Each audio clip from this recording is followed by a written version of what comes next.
Bonjour mesdames et messieurs, bon réveil et bienvenue dans ce 6h30. Le barrage de Soubré va être inauguré ce 2 novembre par le président de la République, Alassane Ouattara. Fruit de la coopération entre la Chine et la Côte d'Ivoire, le barrage de Soubré a permis la création d'environ 5000 emplois, dont une centaine d'emplois indirects. Plusieurs nationalités dont les jeunes ivoiriens ont associé leur nom à ce prestigieux édifice. Coup de projecteur sur 3 d'entre eux qui ont contribué à la réussite de cet ouvrage. Jean-Luc Gbagbo.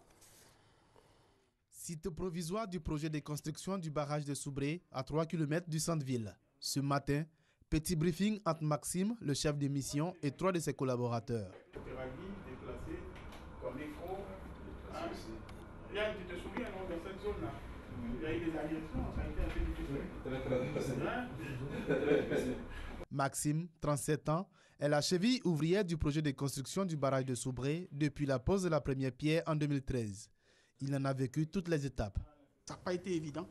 Vous savez, la maîtrise de la gestion des populations, la contrainte, je dirais, technique sur le terrain, l'évolution, l'environnement.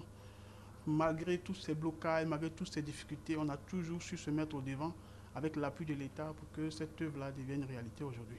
Ingénieur des travaux publics formé à l'Institut Polytechnique Houphouët-Boigny de Yamoussoukro, Maxime a déjà travaillé sur les barrages de Bio et Ayamé.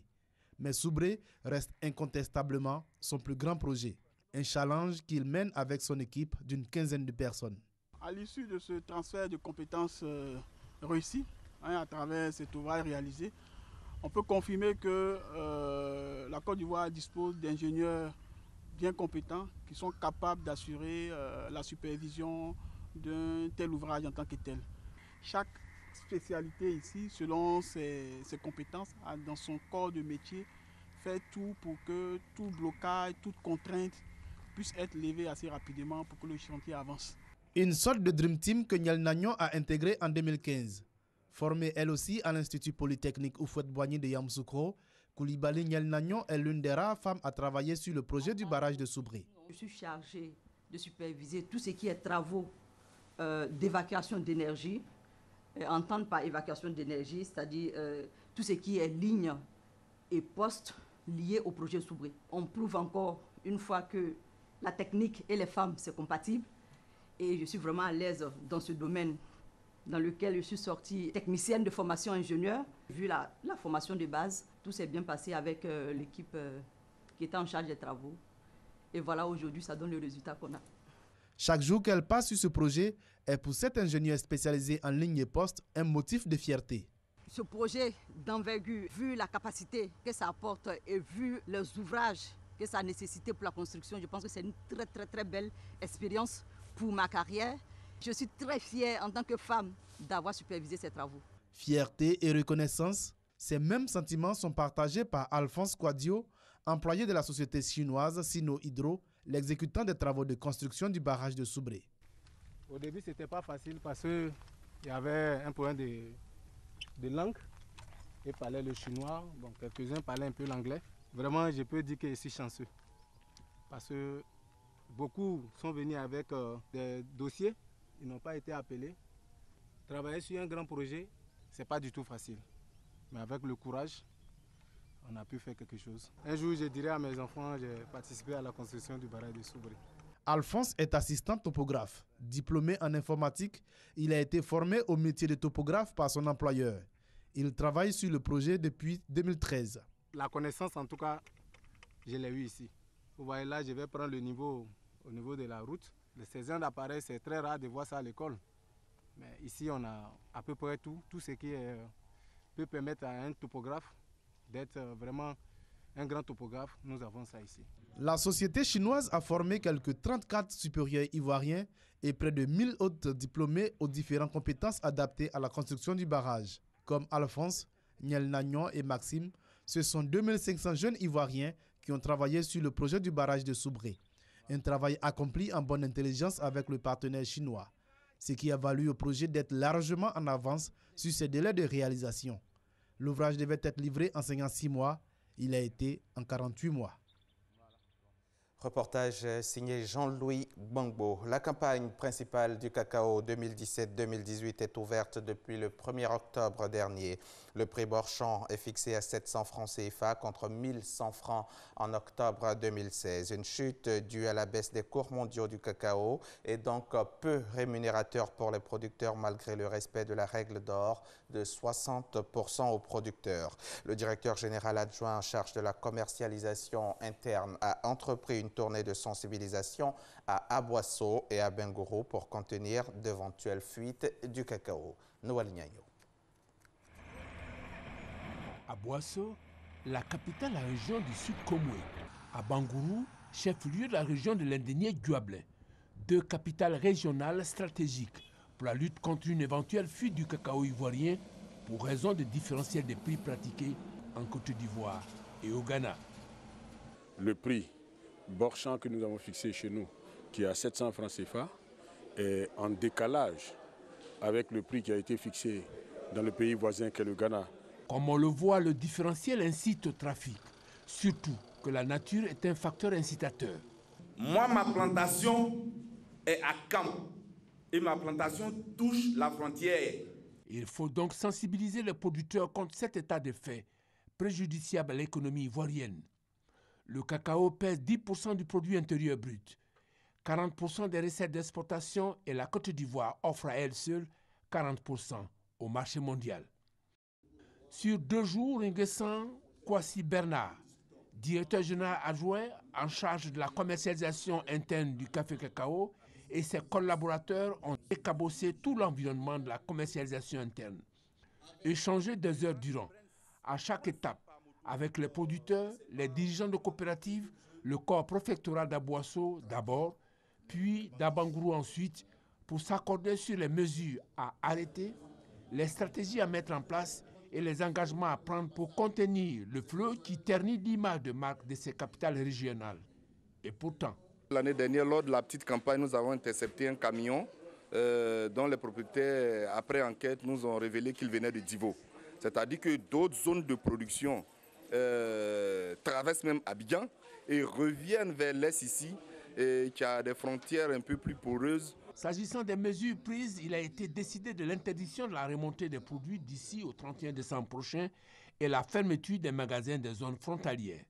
Les magasins doivent être fermés pour éviter que les trafiquants stockent leurs productions et les font partir par petites doses. Au niveau de la délégation régionale du Conseil du café cacao, nous avons pris une note pour interdire la remontée du cacao refoulé au niveau des usines de conditionnement à Abidjan pour la période du 1er octobre 2017 au 31 décembre 2017. Le préfet de Bétier a pris sur lui d'ouvrir le pont à la circulation pour raccourcir le trajet du transport des produits sur Abidjan.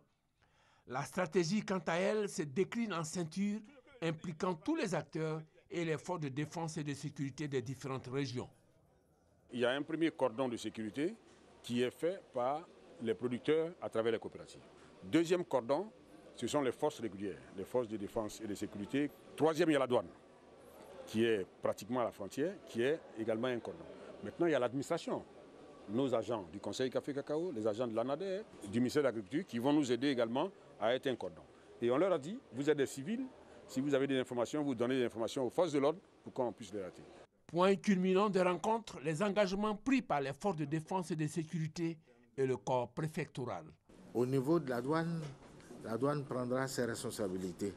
Eux-mêmes ont confirmé qu'ils vont aller directement sur le terrain et fouiller. Bon, au niveau de la gendarmerie, la police et autres, ils sont prêts pour pouvoir aider le gouvernement. Une somme de dispositions qui sont de nature à freiner le mal et favoriser le bon déroulement de la campagne avec respect du prix Borchamp, 700 francs CFA. Les régions du Sud Komoué et de l'Indénié-Guablin, c'est respectivement 44 000 tonnes et 700 000 tonnes pour la campagne 16-17. Après le café cacao, un mot d'anacarde. Des experts de 12 pays d'Afrique étaient réunis il y a quelques jours ici à Abidjan. Il s'agissait d'un séminaire sur la transformation de la noix de cajou. À l'issue de la rencontre, des recommandations ont été faites sur la qualité de la noix qui doit être bonne en vue de faire face à la compétitivité sur le marché international. On en sait plus avec Frédéric Oulaye et Cheikh Kodé. Plus de 12 pays d'Afrique producteurs d'anacarde font face à de nombreux problèmes, entre autres la faiblesse de rendement, la gestion de production non optimale et l'accès au financement. La tenue de la 3e session de la 4e édition des maîtres formateurs de la filière anacarde a inscrit dans ses recommandations les questions liées à la transformation de la noix de cajou. L'Afrique a tout le potentiel de prendre, disons, 3/4 de ce marché. Pour le moment, on est autour de 57% du marché mondial qui est produit en Afrique, dont la moitié encore en Côte d'Ivoire. L'initiative Cajou Compétitif, sous le leadership de la GIZ, coopération allemande, a conçu cette formation des maîtres formateurs pour relever ce défi d'accroître la compétitivité de la production et aussi transformation de l'anacarde en Afrique, surtout à travers des croissances des compétences, des ressources humaines dans toute la filière de la recherche, de production, de transformation. On place beaucoup d'espoir à la filière, ce qui fait que très souvent on est obligé de faire tout en même temps, parce que les besoins sont énormes. On est premier producteur mondial. Ce qu'on veut maintenant, c'est devenir premier transformateur mondial. Des engagements pour booster la filière ont été pris. Pour le ministère de l'Agriculture, le gouvernement ivoirien travaille à promouvoir l'anacarde comme produit de rente derrière le binôme café-cacao. Avec une prévision annuelle de 715 000 tonnes de production de la noix de cajou attendue en 2017, la Côte d'Ivoire n'est pas loin de son objectif. Dans le cadre de sa tournée panafricaine pour la célébration de ses 20 ans de carrière, le groupe Magic System a déposé ses valises à Libreville, au Gabon. Cette 3e étape du Magic Tour 20 ans a été l'occasion pour les magiciens de faire chanter et danser leurs nombreux fans gabonais. Au cours du concert, le groupe musical a exhorté les populations à avoir un comportement éco-citoyen pour lutter contre le réchauffement climatique. Le reportage de notre envoyé spécial sur place, Issa Yeo.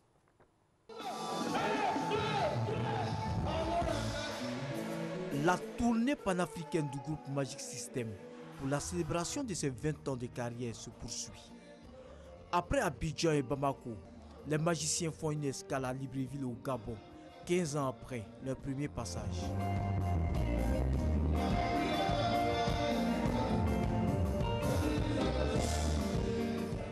Juste le temps d'une concentration, Asalfo, Manaja, Goudé et Tino gratifient leurs nombreux fans d'un spectacle haut en couleur et riche en son.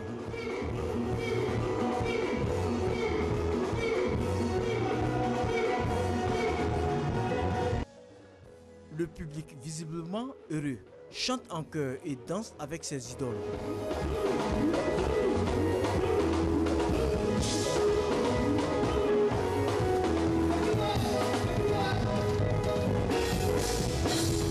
Véritable communion.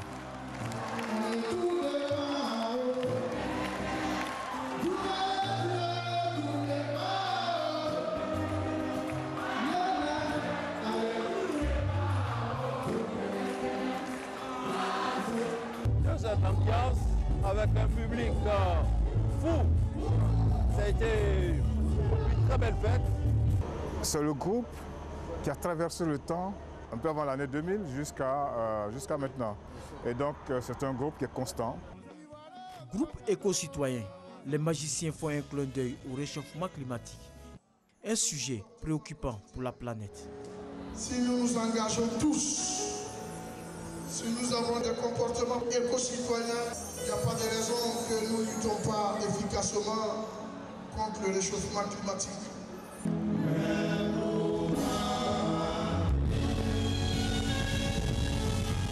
Pendant 2 heures, Asalfo, Manaja, Goudé et Tino font de Libreville la capitale du Zougou.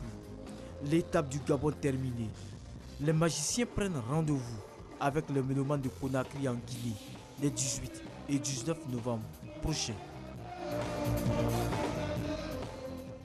Magic System Tour. En Guinée-Bissau, 18 partis de l'opposition regroupés au sein du Forum de concertation politique occupent la rue depuis vendredi, et ce pour une semaine. Quelques milliers de leurs partisans sont sortis pour exiger la chute du gouvernement et l'application de l'accord de Conakry signé en octobre 2016. Aucun incident n'a jusqu'ici été rapporté, mais le collectif veut passer à la vitesse supérieure dès cette semaine en organisant des journées villes mortes et une vaste campagne de désobéissance civile. Au Kenya, le compte à rebours est toujours en cours dans l'attente des résultats de l'élection présidentielle bis organisée jeudi dernier. Dimanche soir, la commission électorale a annoncé qu'il lui manquait les résultats de seulement quelques circonscriptions. Elle annoncera ce lundi 30 octobre si un vote dans 4 comtés de l'Ouest, bastion de l'opposition où le scrutin a été annulé pour cause d'insécurité, sera ou non de nouveau organisé. Dans le même temps, d'autres batailles sont en cours, notamment sur la question de la participation. Au Niger, la police a utilisé des gaz lacrymogènes hier dimanche pour disperser des manifestants à Niamey. Ils entendaient protester contre la loi de finances 2018 qui, selon eux, entraînera une hausse des prix des produits de première nécessité.